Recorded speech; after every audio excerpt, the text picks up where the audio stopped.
Bonsoir Martin Vial. Bonsoir. Merci de nous accueillir dans votre bureau. Vous êtes le président de l'Agence des participations de l'État. Vous êtes l'homme du jour. C'est vous, en partie, qui lancez aujourd'hui le processus de mise en bourse de la Française des Jeux. Encore vous ce matin, le ministre de l'économie, la patronne de la Française des Jeux. Grosso modo, tout le monde dit, c'est sans risque, vous allez gagner de l'argent. C'est sûr ? La Française des Jeux est une entreprise historique qui a des activités qui ne correspondent pas à des cycles économiques parce que les Français ont pris l'habitude de miser sur des jeux qui sont des jeux par ailleurs correspondant à des exigences éthiques de lutte contre l'addiction et évidemment qui sont interdits aux mineurs. Et donc cette croissance régulière qui n'est pas très forte, mais qui est régulière dans le temps, donne effectivement une visibilité très bonne pour tout investisseur dans la Française des Jeux. Et par ailleurs, la Française des Jeux distribue une bonne partie de ses résultats financiers chaque année. Et puis, chaque année également, la Française des Jeux distribue à l'État 3,5 milliards. C'est une ressource très importante pour l'État et qui a été garantie grâce à la loi Pacte. Alors, je suis allé regarder les discours à l'époque de l'introduction en bourse d'EDF ou de France Télécom à l'époque. C'était un peu le même discours. C'est des valeurs sûres, vous inquiétez pas, c'est patrimonial, c'est la France. Ça a été des fours derrière. Là, vous êtes sûr de vous ?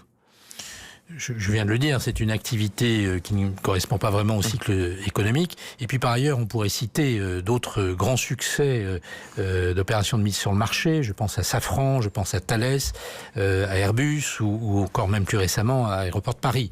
Et donc, on trouve en effet des exemples dans les deux cas, mais les Françaises des Jeux, ce n'est pas un risque industriel. Alors, ce n'est pas un risque industriel, c'est une entreprise très connue, c'est une entreprise aimée des Français. Vous voulez en faire une vraie opération populaire, puisque un tiers du capital pourrait être réservé aux particuliers. Pourtant, les Français n'aiment plus la bourse. C'est le plus gros défi de les faire revenir.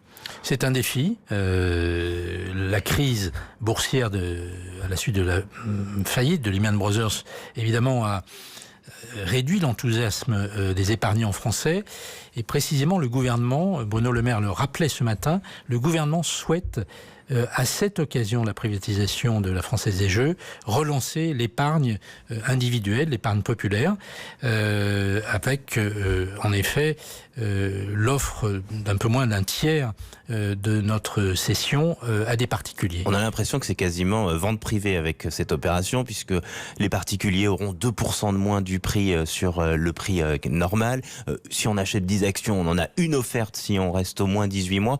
Il fallait ça pour appâter le chaland ? Ce sont des avantages, en effet, qui sont prévus dans cette opération, qu'on a retrouvés dans des opérations précédentes de privatisation. Donc, il ne s'agit pas d'une mesure exceptionnelle. Généralement, on a l'un ou l'autre. Non, certaines opérations, on avait les deux.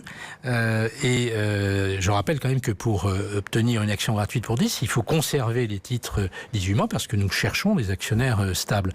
Donc, il s'agit en effet d'encourager et de profiter de cette opération pour encourager les Français à financer les entreprises, à investir en actions, à un moment où, par ailleurs, les taux d'intérêt sur les produits dits d'obligation sont très bas. Alors, vous-même, vous dites, si on vend la Française des Jeux, c'est parce que la Française des Jeux ne rentre plus dans notre politique d'investisseurs, nous, en tant qu'État. En quoi une entreprise si belle, là on vient de passer quelques minutes à voir que c'est une entreprise magnifique, pourquoi elle ne fait plus partie de vos centres d'intérêt ? Parce que, je dirais, les contraintes sur les finances publiques font que chaque euro investi doit être priorisé. Et aujourd'hui, la priorité pour l'État actionnaire, ce sont les entreprises relevant de la souveraineté nationale, la défense nationale, le nucléaire civil. Ce sont les grands services publics comme la SNCF ou la Poste. Et puis, c'est parfois des entreprises auxquelles nous venons en secours. Pour le reste, nous préférons réduire notre participation, privatiser, pour pouvoir investir dans l'innovation.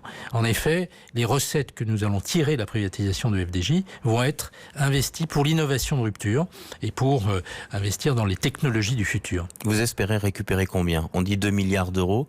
Si on regarde la valorisation estimée de l'entreprise, c'est à peu près ce que vous espérez avoir ? Je ne peux pas me prononcer aujourd'hui. Il y a une fourchette de valorisation qui a été ouverte ce matin pour la souscription. Nous donnons rendez-vous dans 2 semaines. Mais quand on dit financer des innovations de rupture, très concrètement, quand ces 2 milliards d'euros vont arriver sur votre compte, parce que c'est vous, Martin Vial, qui allez gérer cet argent, vous allez financer quoi, quand, comment, où ? Nous allons placer cet argent dans un fonds pour l'innovation de l'industrie. Et ce fonds pour l'innovation va investir dans des nouvelles entreprises technologiques, dans des projets régionaux ou des grands projets de filière comme le projet batterie européen. Mais certains vous disent, cette entreprise a déjà aujourd'hui beaucoup de dividendes. Vous, l'État, vous gagnez déjà beaucoup d'argent avec ça. Vous aviez qu'à les garder pour investir et ne pas vendre les bijoux de famille. Non, les dividendes de la FTJ sont modestes pour l'État. 122 millions d'euros. Voilà, pour 100%. Bon, au total, oui. Ils sont modestes et par ailleurs, évidemment, nous réalisons cette opération dès lors que nous considérons que le flux qui va être tiré de ces recettes sont supérieurs que demain, cette opération sera plus rentable pour l'État que garder l'entreprise comme elle était aujourd'hui. Oui. Ça, vous en êtes certain? Oui, mais c'est un choix surtout de nous réduire sur des entreprises qui ne sont pas stratégiques pour l'économie nationale. Elles sont importantes, mais elles ne sont pas stratégiques au sens de la souveraineté.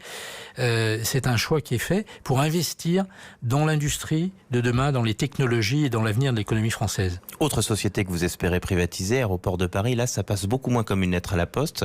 Il y a beaucoup de critiques. Vous allez y arriver? Vous voulez toujours privatiser ADP? Le gouvernement prendra sa décision à la suite de la période de collecte des signatures qui ont été engagées dans le cadre de la procédure du référendum d'initiative partagée. Et vous voulez toujours privatiser? Le gouvernement prendra sa décision après cette période. Bon, eh bien, on reviendra vous voir à ce moment-là. Un grand merci. Martin Vial, le président de l'Agence des participations de l'État, était notre invité ce soir. On se retrouve demain, 22h20 sur Europe 1.